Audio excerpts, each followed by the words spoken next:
भाजपा के राष्ट्रीय अध्यक्ष जेपी नड्डा ने पश्चिम बंगाल दौरे पर आकर कहा कि स्वाधीनता के बाद पहली बार बंगाल में असहिष्णुता की तस्वीर चिंता की कारण बन रही है।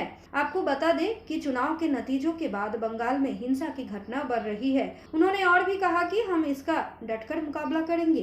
पश्चिम बंगाल के चुनाव के नतीजों के बाद जो घटनाएं देखने को और सुनने को मिली हैं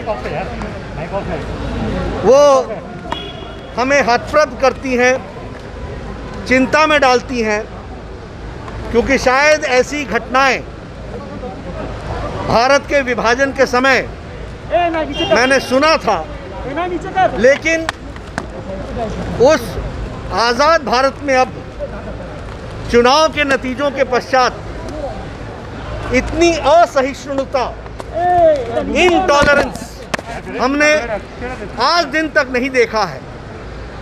कार्यकर्ताओं पर जो प्रहार हो रहा है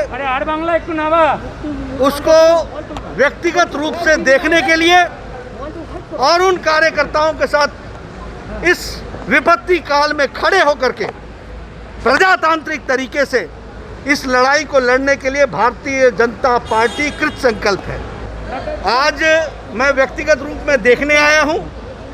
अभी मैं 24 परगना जाऊंगा, बाद में उन कार्यकर्ताओं के घर जाऊंगा जिनकी जीवन लीला चुनाव के नतीजों के कुछ घंटे बाद उनके साथ हुई है, और संतावना तो दूंगा ही दूंगा, लेकिन उनके साथ करोड़ों भारतीय जनता पार्टी के कार्यकर्ता खड़े हैं इस अवस्था में, और निश्चित रूप से उनकी शहादत ज़ाहिर नहीं जाएगी। उनकी आइडियोलॉजिकल लड़ाई हम आगे लड़के निर्णायक मोड़ तक पहुंचाएंगे।